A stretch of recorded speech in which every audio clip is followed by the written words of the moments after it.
Bihar BEd प्रवेश परीक्षा 2025 entrance exam के बारे में चलिए आप सभी फुल डिटेल्स जानकारी देखिए। इस बार की दोस्तों एडमिशन जो प्रक्रिया है 37,500 सीट के लिए। सबसे पहले तो आप सभी ये जानना चाहते हैं बीएड कोर्स करें या फिर डीएलएड कोर्स करें, दोनों में कौन बेस्ट होगा, सरकारी कॉलेज के लिए कितना क्या फ़ी है, प्राइवेट कॉलेज के लिए कितना क्या फ़ी है। देखिएगा दोस्तों, गवर्नमेंट कॉलेज और प्राइवेट कॉलेज में फ़ी का बहुत ज़्यादा अंतर है। तो कितना क्या मार्क्स लाने पर आपको सरकारी कॉलेज मिलेगा, परसेंटेज मार्क्स का क्या कुछ कंडीशन है, फॉर्म कब से फिलअप होगा, चलिए फुल डिटेल्स जानकारी आप सभी देखिए। साथ ही आप लोगों को एग्ज़ाम पैटर्न के बारे में भी बताने वाले हैं, कैसे क्या तैयारी करने, एग्ज़ाम में कितना क्या क्वेश्चन पूछा जाता है, सरकारी प्राइवेट कॉलेज कितना क्या मार्क्स लाने पर आपको मिलेगा, सभी चीज़ों के बारे में चलिए फुल डिटेल्स जानकारी देखिए। और देखिए बीएड एग्ज़ाम से संबंधित जितने भी प्रीवियस ईयर क्वेश्चन है सभी आप लोगों को करवाने वाले, वीवीआई टॉपिक ये सब करवाने वाले हैं, इसलिए आप सभी चैनल के साथ जुड़ जाइए और हर एक अपडेट भी आप लोगों को बीएड प्रवेश परीक्षा को लेकर मिलने वाला है। तो चलिए दोस्तों, सबसे पहले तो आप सभी एक न्यूज़ देखिए। ये देखिएगा तो हिंदुस्तान का न्यूज़ है। यहाँ पर देखिएगा तो बिहार बीएड सीईटी यानी कॉमन एंट्रेंस टेस्ट, तो सीईटी इसका नाम रखा गया है। एलएनएमयू ही कराएगा बिहार बीएड प्रवेश परीक्षा। 37,000 सीटों पर हो गए हैं एडमिशन। तो देखिए कई सालों से यानी 2018 से ही देखिएगा, पिछले 6-7 सालों से एलएनएमयू की ओर से ही यानी ललित नारायण मिथिला विश्वविद्यालय की ओर से, दरभंगा की ओर से देखिएगा तो एलएनएमयू की ओर से एंट्रेंस एग्जाम लिया जाता है। देखिए बिहार में आप किसी भी कॉलेज में चाहे प्राइवेट करना चाहते हैं या सरकारी, आपको एंट्रेंस एग्जाम में भाग लेना ही पड़ेगा, तभी आपका बीएड कोर्स में एडमिशन होगा। अगर आप एंट्रेंस एग्जाम नहीं देते हैं तो फिर एडमिशन नहीं हो पाएगा। तो इस चीज़ को आपको ध्यान रखना है, ये पूरे बिहार के लिए लागू है। इसको देखिएगा तो यहाँ पर नोडल विश्वविद्यालय बनाया गया है कि आप एग्ज़ाम लीजिए, एग्ज़ाम कंडक्ट करवाइए, मेरिट लिस्ट जारी कीजिए, फिर उस अनुसार एग्ज़ाम की प्रक्रिया होगी। अब यह है कि फॉर्म कब से फिलअप होगा, सभी चीज़ों को लेकर चलिए आप सभी यहाँ से देखिए।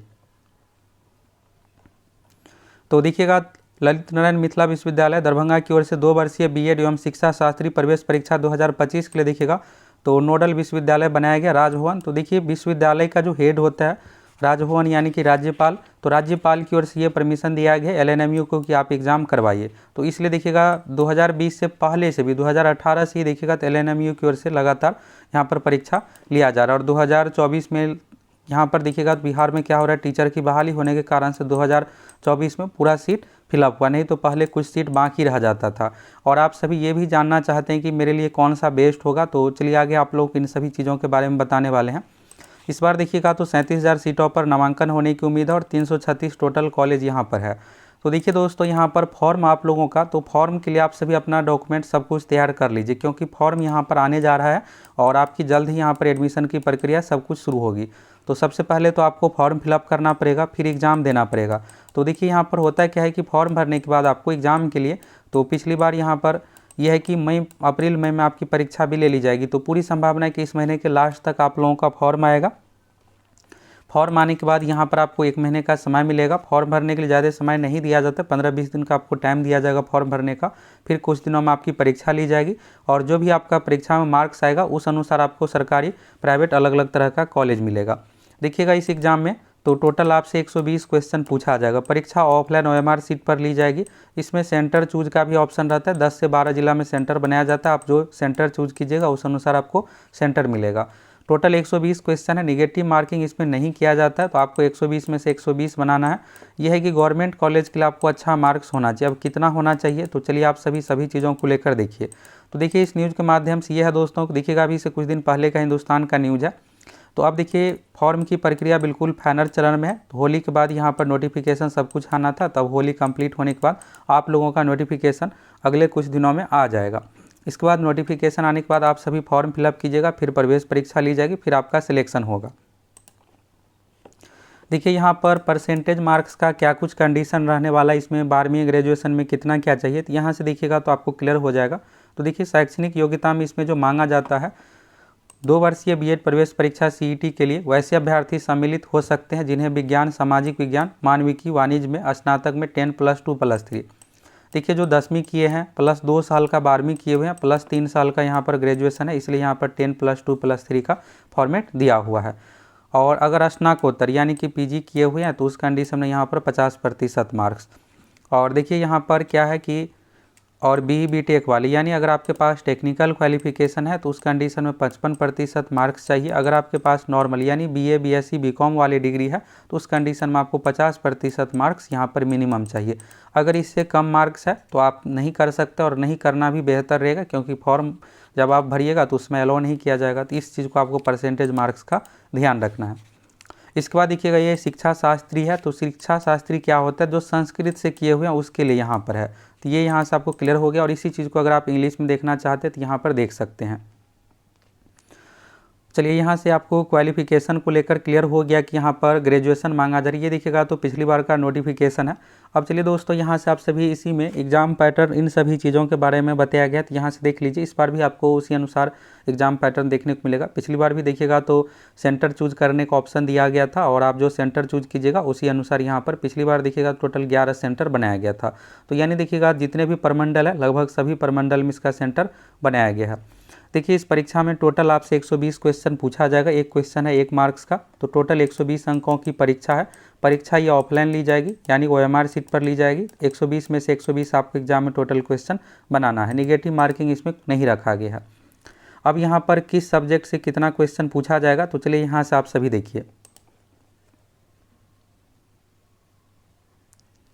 पहला यहाँ पर देखिएगा तो जनरल इंग्लिश है, तो ये देखिएगा सबके लिए ज़रूरी है। इसके बाद देखिएगा जनरल हिंदी। देखिए संस्कृत जो है शिक्षा शास्त्री है उसके लिए है, तो यानी सबके लिए ये नहीं है। तो हिंदी से आपसे 15 क्वेश्चन पूछा जाएगा, और इंग्लिश से 15 क्वेश्चन। तो ये 15-15 30 जो क्वेश्चन है आपका भाषा पेपर से हो गया, और इसमें निगेटिव मार्किंग नहीं है। तो आपको देखिए तैयारी में हिंदी के अच्छे से कर लेना है। हिंदी में नॉर्मल ही क्वेश्चन पूछा जाता है, आप 15 में से 15 भी बना सकते हैं। इसके बाद इंग्लिश 15 है, तो इसमें से 5 क्वेश्चन पैसेज से रिलेटेड पूछा जाता है। इसके बाद देखिएगा यहाँ पर जो अगला है रीजनिंग है, तो रीजनिंग से 25 क्वेश्चन इसमें पूछा जाता है। इसके बाद है जनरल अवेयरनेस। जनरल अवेयरनेस यानी जीके में आपसे जो क्वेश्चन पूछा जाएगा इसमें साइंस से रिलेटेड भी क्वेश्चन रहेगा, करंट अफेयर्स से भी पूछा जाता है, बिहार जीके से भी। और जीके जो 4 सब्जेक्ट है हिस्ट्री, पॉलिटी, ज्योग्राफी, इकोनॉमिक्स, तो उस अनुसार 40 क्वेश्चन मिक्स करके आपसे पूछा जाएगा। तो इसके लिए आपको क्या करना है, प्रीवियस ईयर का जितने भी क्वेश्चन है ये सब आप बना लीजिए, तो फिर आपको आइडिया हो जाएगा कहाँ से किस किस टॉपिक से क्वेश्चन पूछा जाता है। उस अनुसार तैयारी कीजिएगा, आपका अच्छा मार्क्स आ जाएगा। और हम आप लोगों को जितने भी प्रीवियस ईयर है सभी करवाने वाले हैं, और साथ ही जितने भी टॉपिक है ये सबसे रिलेटेड वीडियो भी आप लोगों को मिलने वाला है। तो इसलिए आप सभी को चैनल के साथ जुड़ जाना है। इसके बाद देखिएगा टीचिंग लर्निंग, तो ये देखिएगा यहाँ पर टीचिंग लर्निंग से 25 क्वेश्चन है। तो इसमें ज़्यादा टफ नहीं पूछा जाता, इसमें नॉर्मल ही पूछा जाता है। प्रीवियस ईयर देखिएगा तो आपको आइडिया हो जाएगा। तो यानी ये जो सब्जेक्ट दिया हुआ है ये सभी सब्जेक्ट से आपसे टोटल 120 क्वेश्चन पूछा जाएगा। मार्क्स सबका बराबर ही है। तो 120 में से अगर आपको सरकारी कॉलेज चाहिए तो आपको टारगेट जो है 80+ का रखना है। अगर आप 80+ 85 ला लेते हैं तो आपको आसानी से सरकारी कॉलेज मिल जाएगा। प्राइवेट के लिए तो देखिए यहाँ पर अगर आप चाहते हैं कि फर्स्ट राउंड में आपको अच्छा कॉलेज मिल जाए, क्योंकि देखिए मार्क्स अच्छा नहीं रहेगा तो फिर होगा क्या कि आपको दूर कॉलेज लेना पड़ेगा, फिर आने जाने में परेशानी। अपने ज़िला में एडमिशन चाहते हैं तो तैयारी करके थोड़ा दीजिएगा एग्जाम, जिससे आपका 60+ आ जाए। तो 60+ आने पर ये होगा कि आपका फर्स्ट राउंड काउंसलिंग में ही कॉलेज मिल जाएगा, और फिर आपको अपने ज़िला में जो भी आप नज़दीक का पसंद चाहिएगा उस अनुसार आपको कॉलेज मिल जाएगा। ये तो हो गया दोस्तों चयन प्रक्रिया, योग्यता के बारे में, और कैसे क्या एग्ज़ाम का पैटर्न है इसके बारे में देख लिए।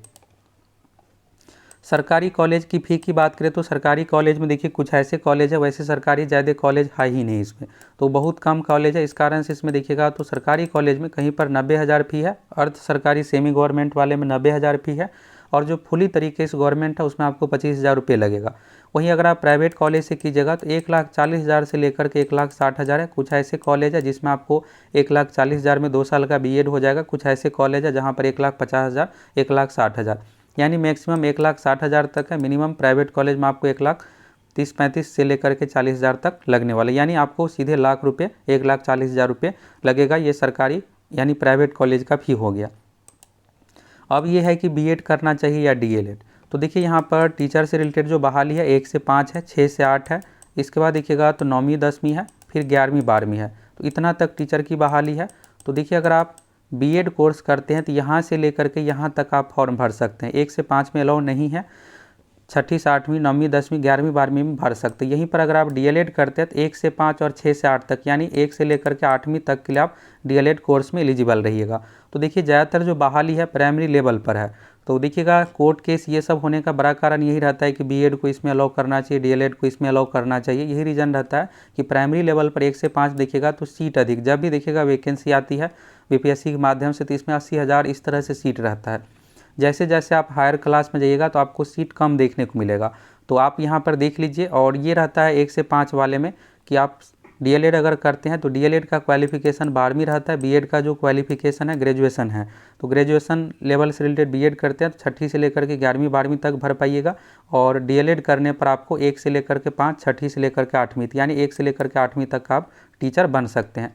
देखिए एक अगले वीडियो में आप लोगों को पूरे डिटेल्स में बताएंगे कि अगले जो है नेक्स्ट ईयर कैसे क्या बहाली की प्रक्रिया, यानी कि कितनी क्या वैकेंसी आने का चांस है, किस आपको कौन सा कोर्स करना चाहिए बेस्ट रहेगा। तो आप इस वीडियो को देख लीजिएगा। तो यहाँ से कोर्स को लेकर आपको क्लियर हो गया, एग्जाम पैटर्न सभी चीज़ों के बारे में आप देख ही लिए। और आप ये बताइए कि आप बीएड कोर्स करना चाह रहे हैं या फिर डीएलएड, आपका कौन सा इसमें से पसंद कोर्स है, आप सभी अपनी राय कमेंट करके बताइए। तो देखिए दोस्तों यहाँ पर फुल डिटेल्स में आपको सभी चीज़ों के बारे में जानकारी मिल गया। अगर आप पहली बार चैनल पर आए हैं तो चैनल के साथ जुड़ जाइए।